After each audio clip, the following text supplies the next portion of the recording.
దేవుడి సన్నిధిలో మన కుటుంబ విషయమే ఎంతమంది భారం కలిగి ఉన్నారు? కుటుంబ విషయమే కుటుంబాలందరూ రక్షించబడ్డారా అని ప్రశ్న వేస్తే ఎంతమంది నిలబడుతున్నారు? ఈరోజు ఒక మాట చదువుతూ చూడండి. అపోస్తుల కార్యాలు, యాక్ట్స్ చాప్టర్ 16, అపోస్తుల కార్యాలు 16వ అధ్యాయము ఫ్రమ్ 29 to 34. అపోస్తుల కార్యాలు 16వ అధ్యాయము 29 నుంచి. అతడు దీపము తెమ్మని చెప్పి లోపలికి వచ్చి వణుకుచు పౌలును సీలకును సాగిలపడి వారిని వెలుపలికి తీసుకుని వచ్చి, అయ్యలారా, రక్షణ పొందుటకు నేనేమి చేయవలన నేను? అందుకు వారు, ప్రభువైన యేసునందు విశ్వాసముంచుము, అప్పుడు నీవును నీ ఇంటి వారును రక్షణ పొందుదురని చెప్పి అతనికిని అతని ఇంటనున్న వారందరికీ దేవుని వాక్యం బోధించిరి. రాత్రి ఆ గడియలోనే అతడు వారిని తీసుకుని వచ్చి వారి గాయములు కడిగెను. వెంటనే అతడును అతని ఇంటి వారందరూ బాప్తిస్మం పొందిరి. చాలండి. పౌలు శీల దేవుని ఒక వాక్యం బోధిస్తున్నప్పుడు వారిని బంధించి చెరసాల్లో పెట్టి వాళ్ళని ఛత్రహింసలు పెట్టి కొట్టి వెళ్ళిపోయారేమో వారు ఆ సంఖ్యలతో బందీ గృహంలో ఉన్నారు. ప్రభుని స్తుతిస్తున్నారు, ఆరాధన చేస్తున్నారు. అక్కడ దిగివచ్చిన అభిషేకము అక్కడున్న చెరసాలన్నీ తెగిపోయి, అక్కడున్న చెరసాల పునాదులన్నీ కూడా అదిరిపోయి, సంఖ్యలు తెగిపోయి, చెరసాలు విరిగిపోయి, మొత్తం అన్నీ కూడా మనుషులకి ఏమవలేదు.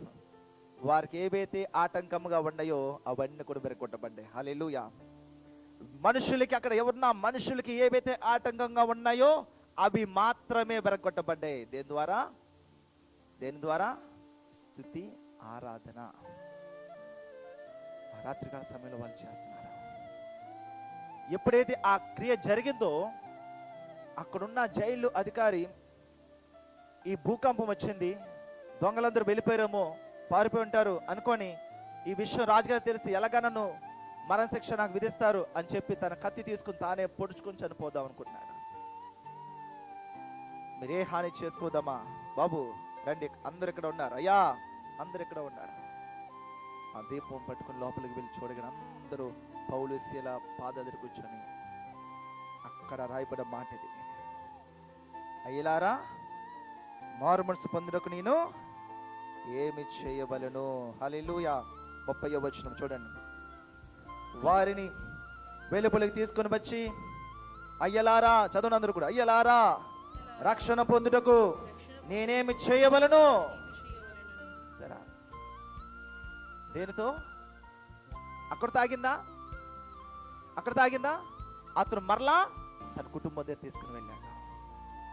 మీరు చూడండి, అతను ఇంటికి తీసుకుని వెళ్ళి వారి గాయాలన్నీ కూడా మందు పోసి కట్లు కట్టి వారికి భోజనం పెట్టి ఆ రాత్రికాల సమయంలో సువార్త విని తన కుటుంబం అంతా, ఇదిగో దైవజనుడు ఇతను చెప్పింది నిజం, వినండి, కూర్చోండి, అందరూ కూర్చోండి.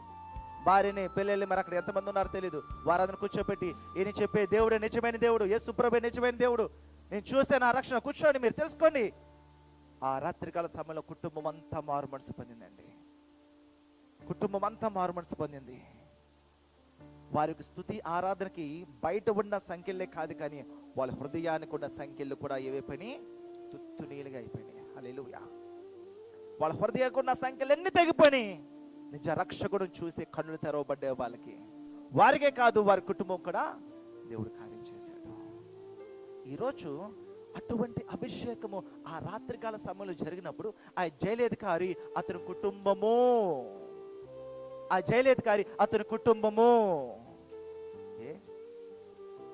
మీరే దేవుడికి ప్రార్థన చేస్తున్నారమ్మా? మీరే దేవుడికి ఆరాధన చేస్తున్నారు?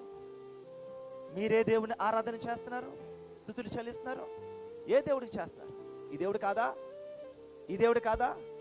మీరు ప్రార్థన చేస్తే జరిగింది, మీరు ప్రార్థన చేస్తే ఎందుకు జరగట్లే? మీరు ప్రార్థన చేస్తే జరిగిన విరగొట్టబడే సంఖ్యలు మీరు ప్రార్థన చేస్తే ఎందుకు విరగొట్టట్లేదు?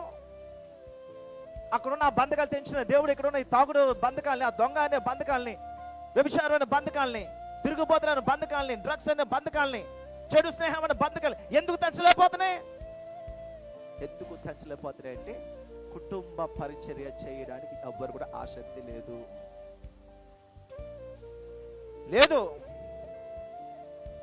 నన్ను ఎక్కడో వెళ్ళి మనం ఏదో చేయాలి. ఫ్యామిలీ మినిస్ట్రీ, కుటుంబ పరిచర్య అది, కుటుంబ పరిచర్య అది.